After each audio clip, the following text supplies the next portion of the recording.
And now, it's time for another Dice Tower review with Tom Vasel. Hey folks, today we're taking a look at My Village, which is a sequel to the game Village. Although this one's awkwardly named, so when it's on the table and say, whose game is this? Oh, that's My Village. No, that's your My Village. Okay, let's not get off on that.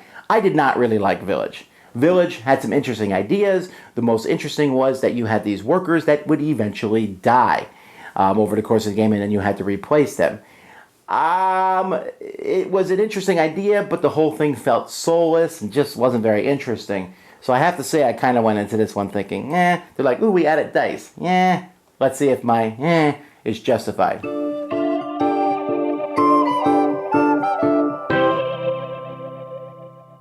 As you can see, there is a lot of things to set up in this game.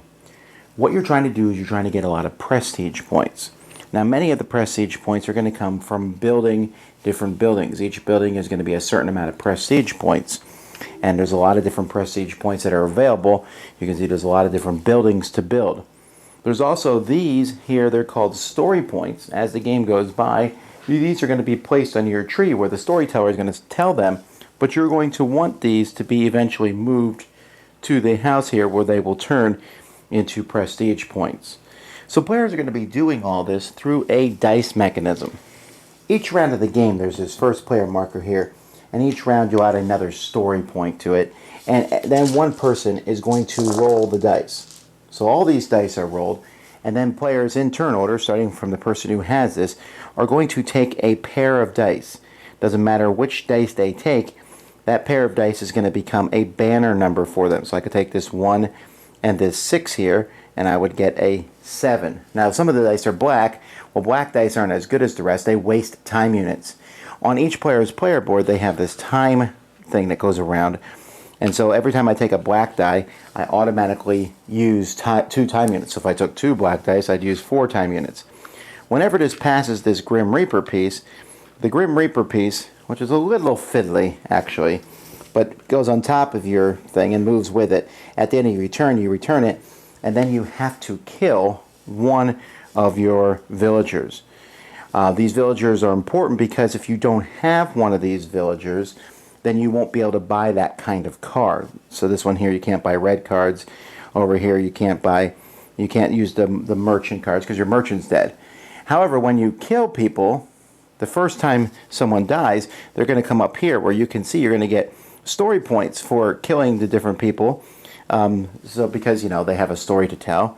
Once the story people once these are filled, then you start filling this up, and the number of dead people is a way to determine when the game is over. Whenever someone dies, you also roll this gray die and move the rat that many spots. When the rat gets up here, he resets and everybody loses half the points in their story tree. So when a player takes their number, they can activate 1 black banner or as many white banners as they have in front of themselves. So most of the time, a black banner is just going to be buying a card. So let's say I want to buy this card. All I need to do is an 8 to get this card.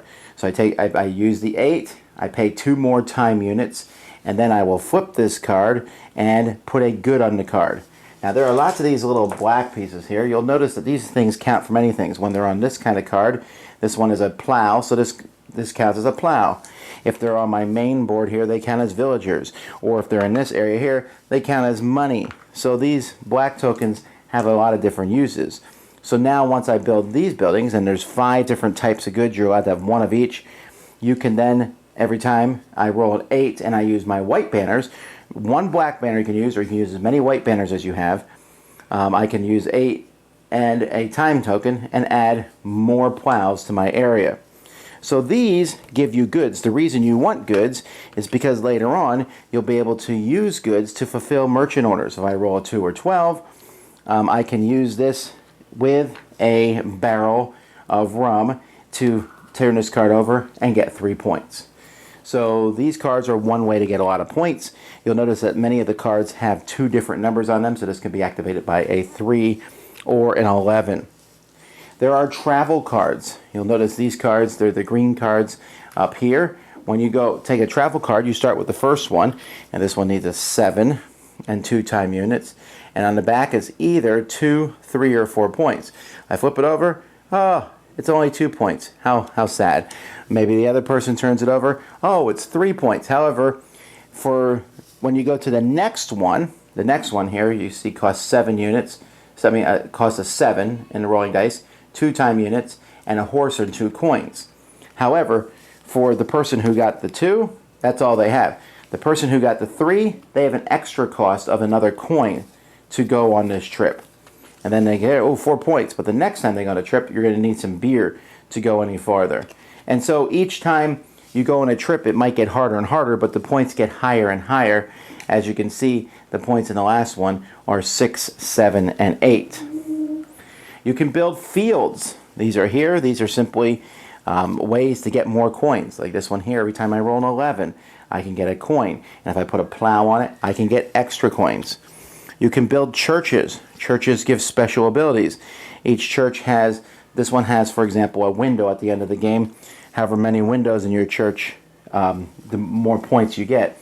There are extensions to a church that you can build, and these extensions have windows. And they also have one-time special abilities that they give you when you build these. One church, which is this church here, has a special ability of canceling the rats from hitting you twice. You just put these markers on and use them when the rats come, and you don't have to lose half your story points. There's also these here, which basically, when you build this building, you can put markers on here, and these markers can let you flip a die to whatever side you want. You can also always use money to add or subtract one to die rolls. So you can see there's a lot of different things that players are going to be able to do on their turn. And really, you're not going to be able to do them all, so you have to decide which ones are the best, and you're also limited by the dice that are rolled. You can also use a number to take the first player marker. That means, 1, you'll go first the next round, but also you will get all the story points that are on that and put them on your tree. And since 1's added every round, that's going to get tempting for somebody to take. As I said earlier, the number of dead people here is going to eventually determine the end of the game. Players will then add up all their points. Whoever has the most points is the winner. Well, I like it. I really do. Now, one of the things I really like is this whole time and the dice. And I like how when you take those dice, I mean, when you roll the dice, you have a lot of options, especially if you're first. If you're last, you don't have as many options, but you still have a decent amount of options. The number of dice you roll depends on the number of players. When I was rolling there, I was rolling for as if there were 4 players. But I like that, and there's those black dice. You can take them, but you're going to move this time faster, and then people are going to die. Now, when people die, it's not the end of the world. I didn't show here, but at the very bottom of the board, there's a spot to train more people and bring them out on the board. And I like that. You know, you could spend time and start training people and getting people ready. You can also spend a black banner, and you have a worker here that moves in the middle of the board. And that worker can get you money, or he can add more story points to the tree, or he can go back here and bank all the points from the tree here. So you can move him. So you have these different things that you can be doing. And there's even a spot on each player's board where you can just get another story point. You have that at the beginning of the game, but as the game goes by, at first you roll dice and you're like, okay, I'll take dice. So I can buy all kinds of buildings. Which buildings I want to buy? But once you start building the buildings, then you're going to be tempted and say, ooh, this actually activates a couple buildings. There's one building that has a 212 token with it that you can place next to another building to increase the numbers of that. That's really fun and that's really cool. But what I think I like the best about my village is the fact that the different strategies are pretty strong. You can go on a journey. To go on a journey, you're going to need a few resources and some money. And you go out there and you get a lot of points. But that's effort to go into that. You can also just start getting resources and selling them to the merchants. That's a decent amount of points. You can decide to build a really big church with lots of windows and gives you abilities. That's a way to get points. You can decide to get a pile of money and go different ways, kill lots of people and just discover more. Or you can go for a lot of story points in that tree and bank them into the house.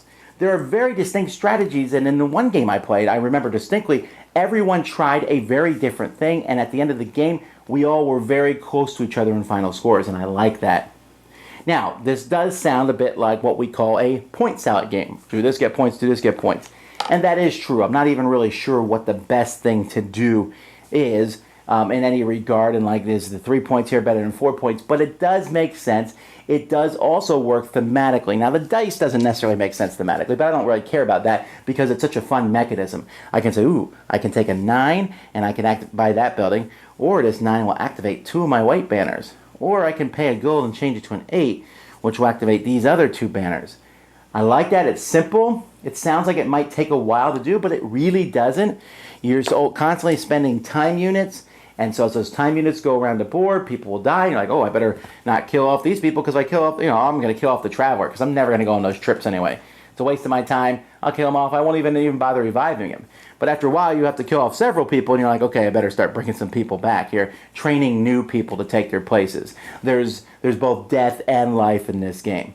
There's a lot of points. The game comes with a score pad, so at the end of the game, you can keep track of all the different points. And yeah, in a lot of senses, this is a typical Euro game of this genre. So what made me like it more than others? It has some things I don't like rats. They're constantly coming. But I think in this game, you can see the rats coming, and you got story points. So there's a couple things. One, you can say, whatever, eat half my story points. I don't care. I'm not going for those anyway. Fair enough. Or you can say, hey, I see the rats are coming. I'm going to bank those story points before the rats can come.